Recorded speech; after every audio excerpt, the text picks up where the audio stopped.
안녕하세요, 십상교회 성도 여러분. 저는 오늘 요나의 이야기로 여러분과 함께 말씀을 나누고자 합니다. 다 같이 본문 말씀 요나 1장에서 1절로 3절 보도록 하겠습니다. 요나 1장 1절로 3절 다 같이 봉독하도록 하겠습니다.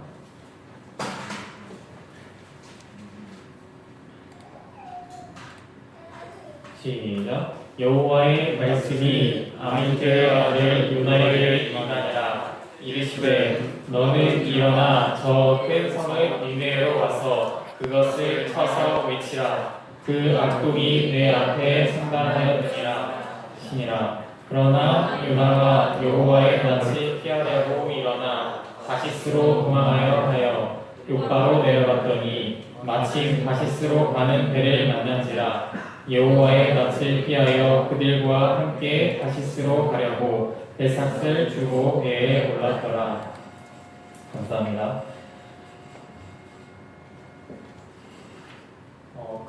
큰 물고기의 뱃속에 들어갔다가 살아나온 요나의 이야기는 누구나 알고 있을 정도로 아주 유명한 이야기입니다. 하나님께서는 이 요나의 이야기를 통해서 저희에게 어떤 메시지를 주려고 하시는 걸까요? 모든 성경이 쓰여진 목적은 분명합니다. 저희에게 전하고 또 알려주기 위함입니다. 요나서도 마찬가지로 어떤 메시지를 저희에게 보여주기 위해서 쓰여진 것입니다. 그리고 저자는 책의 목적에 부합하게 알려주기 위해서 이 자신이 알려주고 싶어하는 주제를 자신이 가장 잘 설명할 수 있도록 읽는 방법으로 또 독자들이 잘 이해할 수 있는 방법으로 책을 씁니다. 그 방법에는 다른 사람의 책을 인용하기도 하고 또는 독자가 잘 알고 있는 그런 것들을 사용해서 이 공감대를 형성하는 것입니다. 요나도 마찬가지입니다. 요나는 이스라엘 사람들을 위해서 먼저 쓰여진 책입니다. 때문에 이스라엘 사람들이 가장 잘 알 수 있는 방법으로 표현을 했습니다. 독자들을 위해서 모두가 잘 알고 있는 구약을 통해서 말입니다. 오늘 어떻게 요나가 독자를 위해서 또 자신만의 특별한 방법으로 이야기를 하는지 함께 보도록 하겠습니다. 먼저 요나서 1장 1절입니다. 여호와의 말씀이 요나에게 임하니라. 하나님의 말씀이 임했다라는 표현은 한국에서는 다소 어색한 표현이라고 볼 수 있습니다. 임하다라는 사전적 정의는 어떤 사람이 어떤 장소에 도착하다라는 의미를 가지고 있는데요. 보통 사람과 사람 사이, 그러니까 인격체에다가 인격체를 임했다라는 표현은 사실 그렇게 자연스러운 표현은 아닙니다. 왜냐하면 이 말씀이 굉장히 추상적으로 다가오기 때문인데요. 그러나 성경에서는 가장 자주 사용되는 표현 중 하나입니다. 창세기 15장 1절에 보면 이 후에 여호와의 말씀이 이상 중에 아브라함에게 임하여 가라사대 아브라함아 두려워 말라 나는 너의 방패요 너희 지극히 큰 상급이니라 라고 기록되어 있습니다. 성경의 가장 첫 번째 책인 이 창세기에서부터 사용이 되는 표현 방법입니다. 이후로도 이 창세기 이후의 책들에서도 이 많은 책들에서도 하나님의 말씀이 사람에게 임하였다라는 표현을 사용합니다. 사무엘과 또 솔로몬 그리고 이사야 이런 선지자들 그리고 또한 왕들에게 이르기까지 하나님의 말씀이 어떤 사람에게 임하였다라는 말씀으로 이루어지고 있고 그리고 거의 모든 요나를 포함한 거의 모든 소선지서 1장 1절에는 누구에게 임한 하나님의 말씀이다라고 시작하고 있습니다. 요나는 이런 하나님의 말씀이 자기에게 임하였다라고 표현하고 있습니다. 너는 니느웨로 가서 그것을 쳐서 외치라. 2절을 보도록 하겠습니다. 2절에도 우리가 성경을 자주 읽으면서 많이 보이는 표현이 있습니다. 너는 일어나 가라. 하나님께서는 당신의 선지자들에게 늘 하시는 말씀이 있습니다. 그것은 바로 가라라고 말씀하시는 것입니다. 온 시대를 막론하고 하나님의 말씀을 선포하였던 선지자들에게 하나님께서는 가라라고 말씀하시고 계시는 것입니다. 모세도 하나님께서 가라라고 명령하셨기 때문에 파라오 앞에 섰습니다. 그리고 엘리야도 하나님의 권위에 의지하여 그 악독한 아합 왕에 섰습니다. 그리고 이제 요나에게도 같은 하나님의 명령이 떨어집니다. 너는 일어나 니느웨로 가라. 많은 독자들이 이 요나에게 내려온 명령을 보고 엘리야를 생각하게 되었을 것입니다. 요나도 하나님의 선지자이니까 엘리야처럼 하나님을 믿고 또 하나님의 뜻대로 해야겠구나. 하나님께서 엘리야와 함께 하셨던 것처럼 요나와 함께 하셨겠구나. 요나는 그런 전지전능한 하나님을 의지하여서 하나님의 말씀을 담대하게 선포했겠구나 라고 생각을 하지만 요나는 그렇게 행하지 않았습니다. 3절에는 요나가 하나님의 낯을 피하여 다시스로 도망갔다 라고 기록을 하고 있습니다. 요나는 하나님이 명령하지 않은 곳으로 움직입니다. 하나님께서는 분명하게 니느웨로 가라고 하셨지만 요나는 하나님의 말씀을 피해서 다시스로 도망하려고 욕과로 내려간 것입니다. 엘리야와는 정반대되는 그런 삶을 살게 된 것입니다. 자기가 보기에 좋지 않은 곳으로 가라는 하나님의 명령에 따르기가 싫었던 것이었습니다. 그런데 생각해보면 엘리야도 분명 실수한 적이 있었습니다. 엘리야 역시 하나님의 명령이 없이 자기가 하나님의 명령을 거역하고 도망쳤던 사건이 있었습니다. 열왕기상 19장 3절입니다. 저가 이 형편을 보고 일어나 그 생명을 위하여 도망하여 유다에 속한 브엘세바에 이르러 자기의 사원을 그곳에 머물게 하고 라는 말씀이 있습니다. 엘리야도 분명 도망쳤습니다. 물론 하나님을 피해서 도망친 것은 아니었습니다. 그러나 엘리야도 자신의 목숨이 굉장히 위험해지자 자신의 생명을 건지기 위해서 하나님의 명령이 없이 도망간 적이 있었습니다. 그 뒤로 어떻게 되었는지 보시겠습니다. 같은 열왕기상 19장 4절에서 5절입니다. 스스로 광야로 들어가 하루길쯤 행하고 한 로뎀 나무 아래 앉아서 죽기를 구하여 가로되 여호와여 넉넉하오니 지금 내 생명을 취하옵소서. 나는 내 열조보다 낫지 못하나이다 하고 로뎀 나무 아래에 누워 자더니 천사가 어루만져 이르되 일어나서 먹으라 하는지라. 그렇게 엘리야는 자신이 모든 것을 내려놓고 자포자기하는 심정으로 하나님께 자신의 생명을 걷어가 달라고 하나님께 구합니다. 그러나 하나님께서는 엘리야의 생명을 취하지 않으시고 천사를 보내서 엘리야를 찾고 또 위로하십니다. 그리고 하나님께서는 엘리야에게 자신을 보여주시며 엘리야와 항상 함께하고 있다는 것을 보여줍니다. 이 하나님의 모습을 확인한 엘리야는 다시 이 마음이 회복되어서 하나님의 인도를 따라서 일어나서 가게 됩니다. 엘리야도 떠났다가 다시 돌아온 것처럼 요나도 다시 돌아올 수 있겠다라는 생각이 들게 됩니다. 요나는 하나님의 낯을 피하게 됩니다. 3절에는 요나가 하나님의 낯을 피하여 도망갔다라는 표현이 2번이 나옵니다. 같은 절에 같은 표현이 2번이나 나왔다는 것은 그 사실을 아주 강조할 때 쓰이는 말입니다.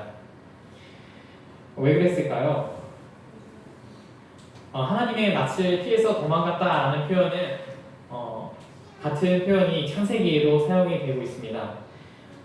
아담과 하와가 범죄하고 난 다음에 하나님의 낯을 피했던 사건이 있었습니다. 창세기 3장 8절에서 10절에는 그들이 날이 서늘할 때에 동산에 거니시는 여호와의 하나님의 음성을 듣고 아담과 그 아내가 여호와의 하나님 낯을 피하여 동산 나무 사이에 숨은지라. 가로되 내가 동산에서 하나님의 소리를 듣고 내가 벗었으므로 두려워하여 숨었나이다. 이렇게 아담과 하와도 하나님의 낯을 피해서 숨었습니다. 그리고 그들이 숨은 이유를 벗어서 자기들이 벗었기 때문에 두려워서 숨었다고 이야기하고 있습니다. 왜냐하면 자신들이 벗었다는 사실을 하나님 앞에 나타내기 두려웠기 때문입니다. 이 요나가 하나님의 낯을 피했다는 것은 마치 요나의 심정이 아담의 심정과 같았다는 사실을 보여주고 있습니다. 사실 이 당시 이스라엘과 또 이 니느웨라고 하는 이 성읍은 아수르라고 하는 나라의 도시였는데 당시 이스라엘과 아수르는 굉장히 원수지간이었습니다. 더군다나 하나님께서 이 니느웨로 가서 이제 전파하라는 하나님의 말씀은 멸망과 또 굉장히 멸망의 소식이었기 때문에 요나의 입장에서는 굉장한 마음의 부담이 됐을 것입니다. 같은 동포였던 이스라엘 마을에 가서 이 마을은 멸망할 것이다. 하나님께 회개하라 이런 말을 해도 굉장히 그 적대감을 느끼기에 충분한 그런 말씀인데 하물며 원수지간인 그런 아수르의 도시 니느웨에 가서 축복과 또 평화의 기별도 아니고 이 멸망의 기별을 전한다면 요나의 목숨이 온전할 수 있었을까요? 아마 요나도 이러한 것들을 다 생각하고 나서 이거는 아닌 것 같다. 아무리 하나님께서 나보고 가라고 명하시긴 했는데 이거는 나에게 너무나 큰 부담이 된다라고 생각해서 도망쳤는지도 모르겠습니다. 그 가기 싫은 마음을 숨길 수가 없어서 그리고 또한 자기는 또 하나님의 선지자 된 도리로서 니느웨의 가정이 자신의 생명이 걱정되고 그렇다고 하나님께 가기 싫다고 말하자니 자기가 선지자 된 도리로서 맞지 않다고 생각되어서 이렇게 할 수도 없고 저렇게 할 수도 없고 하지도 못하고 못하지도 못하고 그런 입장이 되자 아예 그 두 가지 선택지를 다 포기한 채 도망을 가기로 결정했던 것이었습니다. 그러나 여기서 저희는 하나님의 일관된 모습을 볼 수 있습니다. 하나님께서는 아담과 하와를 위해서 가죽옷을 지어서 입히셨습니다. 열왕기상에서 하나님의 말씀에 따르지 않고 떠났던 엘리야를 하나님께서는 로뎀나무 아래에 자던 엘리야를 천사를 보내서 먹이시고 또 기운을 북돋아 주셨습니다. 마찬가지로 요나도 하나님의 명령에 따르지 않고 다른 길로 가려고 마음을 먹었지만 하나님께서는 요나를 다시 한번 찾으시게 됩니다. 아담과 하와도 죄를 지어서 죽음의 길로 들어섰지만 하나님께서는 손수 아담과 하와 부부를 위해서 가죽옷을 지어서 입혀주셨습니다. 이처럼 저희가 어떤 길로 가든지 간에 하나님께서는 저희를 다시 살리시기 위해서 언제나 큰 노력과 또 관심을 기울이신다는 사실입니다. 요나도 요나서를 기록하면서 이 사실을 저희에게 알려주고 싶었습니다. 내가 하나님의 낯을 피해서 도망갔다라는 말을 통해서 저희들로 하여금 아담과 하와를 기억하게 하고 또 내가 결국 하나님께서 도와주실 것이라는 암시를 하고 있었다는 것 사실입니다.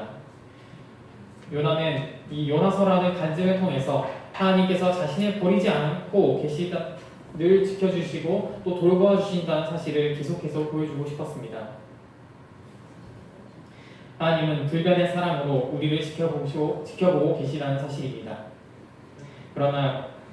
그럼에도 불구하고 요나는 자신이 하나님을 찾지 않았다는 사실을 계속해서 대조해서 보여주고 있습니다. 3절을 마저 보시겠습니다. 그러나 요나가 여호와의 낯을 피하려고 일어나 다시스로 도망하려 하여 욥바로 내려왔더니 마침 다시스로 가는 배를 만난지라 여호와의 낯을 피하여 함께 다시스로 가려고 백삿을 주고 배에 올랐더라. 하나님께서는 계속해서 요나를 사랑으로 올바른 길로 인도하려고 하셨습니다. 요나가 욥바로 가는 그 여정 속에서도 하나님께서 얼마나 그 요나의 마음을 두드리려고 노력하셨을까요? 아마 요나도 계속 가는 길에 마음의 내적 갈등이 심했을 것입니다. 그래도 내가 하나님의 선지자인데 하나님께서 나에게 직접 계시를 주셨는데 그렇다고 나의 생명도 걱정되는 것도 사실이고 하나님께서 분명 나를 돌보아 주시겠지만 그래도 이 육체적인 이 공포감이 요나를 감쌌을 때 그가 욥바에 이르기까지 얼마나 큰 번민과 또 고뇌로 고민을 했을지 상상이 됩니다. 그러나 결국 그는 피하기 위해서 욥바로 내려갔습니다. 그리고 배에 올라타게 됩니다. 이 배에 올라탄다라고 하는 이 말이 히브리어 원어의 표현을 드리면 내려간다라는 말입니다. 그러니까 이 히브리어 원어의 이 내려간다라는 말을 다시 우리말로 번역하면 배에 올라탔다라는 게 아니라 배에 내려탔다라는 표현이 되는데요. 이 내려탔다라는 표현을 시작으로 해서 요나는 계속해서 밑으로 내려가기만 하게 밑으로 계속 내려가기 시작하게 됩니다. 이 배에 탄 후에는 배의 가장 밑바닥인 창고에 가서 잠을 청하게 됩니다. 옛날이나 지금이나 배의 창고는 가장 밑바닥에 설계가 되어 있습니다. 사람이 잠을 자는 이 선실이나 이런 데는 보통 1층이나 아니면 지하 1층으로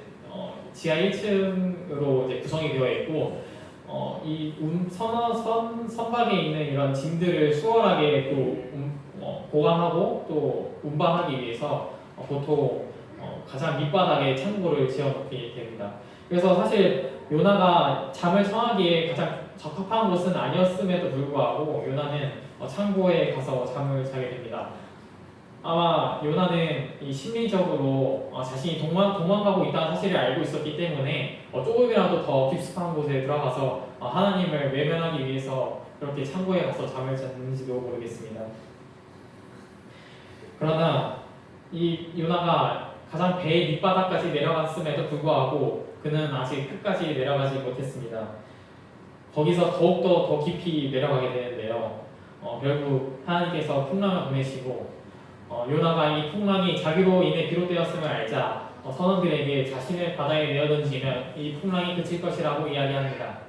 선원들은 결국 그의 말을 듣고 요나를 바닷속 깊이 던져버립니다.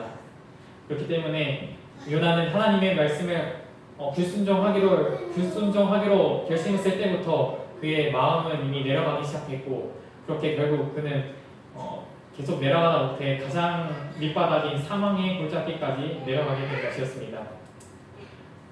사람이 바다에 빠지면은 수영을 할 수 있다고 하더라도 근처에 섬이나 아니면 몸을 의지할 곳이 없으면 죽기가 일쑤입니다. 더군다나 그때는 지금 풍랑이 막 몰아치던 때였습니다. 거기다가 바닷물 속으로 깊이 가라앉은 요나는 결국 큰 물고기에 먹혀서 물고기의 뱃속에서 지내게 되었습니다. 죽음의 앞에서 선 요나를 하나님께서 하나님을 피해 내려가지 말라고 이야기하고 싶어합니다. 요나가 자신이 경험해 보았기 때문에 하나님의 명령을 또 거역하고 또 하나님을 외면한다는 것이 얼마나 큰 일을 불러일으킬지 알고 있었기 때문입니다. 그렇기 때문에 자신의 경험을 통해서 많은 후대의 사람들에게 이 죽음의 경험을 통해서 자신을 반면교사로 삼아서 하나님과 함께 있기를 기원하고 있습니다. 제가 한 번은 횟집에서 아르바이트를 해본 적이 있었는데요. 이제 회를 만들기 위해서는 이제 물고기에 살점을 발라내야 되는데 아무래도 이제 머리라든지 아니면 이런 각종 내장들은 사람들이 먹지 않기 때문에 다 버리게 됩니다. 버리게 되는데 제가 원래 원체 비위가 약한 편이라 비린내를 굉장히 못 견뎌 하는데 그래도 그냥 생선의 맨 살은 그래도 좀 맡을만한데 그 내장이 얼마나 냄새가 독한지 진짜 잠깐만 맡아도 밥맛이 다 떨어지고 식욕도 다 떨어지고 헛구역질이 올라오더라고요. 그런데 요나가 이 물고기의 뱃속에 들어가게 됐을 때 얼마나 그 주변 환경이 열악했을지 상상이 가십니까? 사람의 뱃속을 내시경으로 촬영하면은 빛을 껐을 때 아무것도 보이지 않습니다. 이 사람의 몸만으로도 이 빛이 거의 완전히 차단돼서 굉장히 어두깜깜한데 하물며 그렇게 큰 생물의 뱃속에 들어갔을 때 얼마나 그 흑암이 자신을 감싸고 있다는 사실이 얼마나 무서웠겠습니까? 게다가 또 이 물고기 뱃속에 있는데 이렇게 환경이 쾌적했을까요? 굉장히 끈적끈적하고 또 습하고 또 비린내 악취가 가득한 그 환경 속에 갇혔다는 사실은 굉장한 스트레스로 다가왔을 것입니다. 게다가 언제 나갈 수 있을지도 모릅니다. 자신이 언제 나갈 수 있을지도 모른다는 그런 환경에서 요나가 갇히게 되었을 때 요나는 과연 어떤 생각을 하게 되었을까요? 요나는 아마 그 물고기 뱃속에 있으면서 정말 많은 생각들을 했을 것입니다. 아, 내가 처음에는 내가 너무 하나님을 거역해서 이런 벌을 받나 보다. 나는 여기서 죽고 말겠구나라는 생각을 했겠지만 시간이 점점 지나면 지날수록 자신이 아마 물고기의 뱃속에 있을 때 하나님께서 특별히 요나를 보호해 주셨을 것이 분명합니다. 왜냐하면 요나 물고기 뱃속에서 사람이 3일을 살 수가 없기 때문인데요. 아마 이제 시간이 지남에 따라서 요나도 하나님께서 나에게 다시 한번 기회를 주시는구나. 그동안 내가 하나님을 거역했지만 하나님께서 나를 다시 한번 사용하신다면, 나에게 다시 한번 기회를 주신다면 내가 정말 열심히 하나님의 그런 복음을 위해서 내가 하나님께 열심히 충성해야겠다라는 생각을 가지게 되었을 것입니다. 그렇게 사흘 밤낮을 물고기 뱃속에 있다가 물고기가 해변으로 표현했을 때 요나는 하나님께 감사한 기도를 올렸습니다. 다시 요나서 3장 1절에서 3절을 보도록 하겠습니다. 제가 봉독하겠습니다. 여호와의 말씀이 두 번째 요나에게 임하니라. 이르시되 일어나 저 큰 성읍 니느웨로 가서 내가 내게 명한 바를 그들에게 선포하라 하신지라. 요나가 여호와의 말씀대로 일어나서 니느웨로 가니라. 니느웨는 극히 큰 성읍이므로 3일 길이라. 요나서 2장 10절에는 다시 요나가 육지로 올라왔다라고 기록하고 있습니다. 가장 밑바닥이었던 사막의 골짜기에서 다시 올라오게 된 것이었습니다. 그리고 1장 1절과 같은 하나님의 말씀이 두 번째로 요나에게 임하고 있습니다. 아브라함에게 임했던 불변하신 하나님께서 새롭게 태어난 요나에게 임했습니다. 그리고 1장 2절과 같은 명령을 하십니다. 너는 니느웨로 가서 외쳐라. 가서 니느웨에게 가서 외쳐라. 엘리야에게 명하신 그 명령과 같은 말씀대로 가라라고 또 다시 한번 요나에게 말씀하시는 것입니다. 그리고는 이제 요나는 자신이 바뀐 이 몸과 마음을 가지고 일어나서 니느웨로 향합니다. 이 뒤의 이야기는 저희가 아는 것과 같습니다.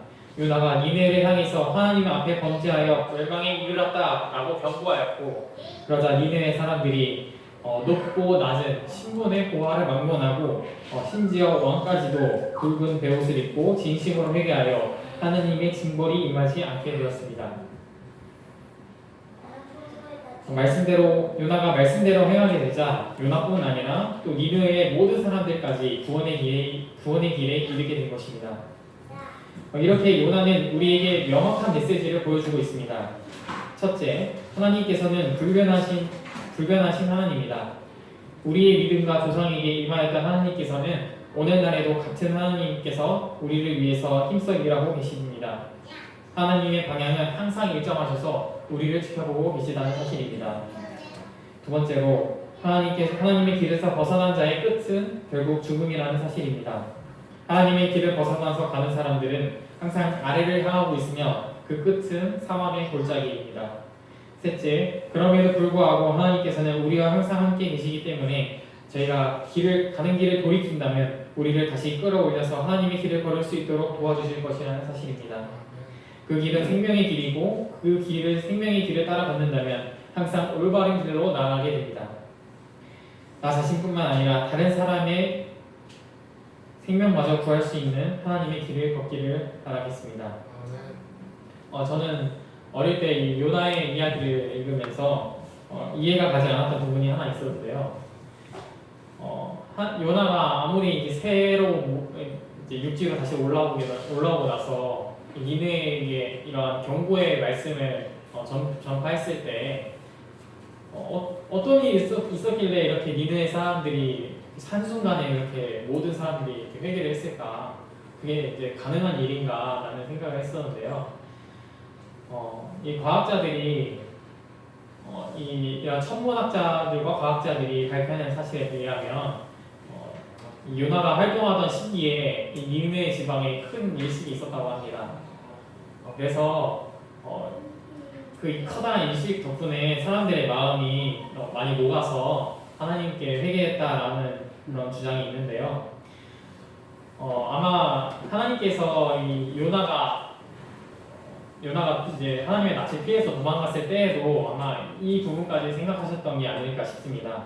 만약에 요나가 하나님의 말씀을 듣고 나서 바로 즉시로 그 니느웨로 향했더라면, 물론 하나님께서 다른 방법으로 니느웨를 회개시키셨겠지만 아마 그 일식의 그 영향을 맞추시기 위해서 이러한 요나가 이렇게 도망갔을 때에도 그러한 상황마저 하나님께서는 자신의 역사하시는 세상 역사를 주관하시는 당신의 능력으로 말미암아 이러한 커다란 기적을 행하셨다고 저는 생각합니다. 끝으로 이 요나의 말씀을 마치면서 저희와 항상 함께 하시는 하나님의 존재를 저희는 너무나도 자주 잊어버릴 때가 많은 것 같습니다.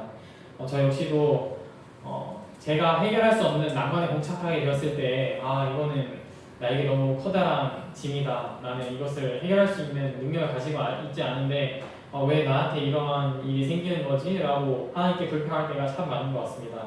그러나 그런 때라도 하나님께서 저희와 항상 함께 하신다는 사실을 늘 잊지 않으시고 이 요나와 같이 하나님께서 저에게 어떤 사명을 부여하셨을 때 도망가지 않고 담대하게 하나님의 능력을 의지하면서 나아가는 직산교회 성도 여러분들이 되시기를 바라면서 말씀을 마치도록 하겠습니다.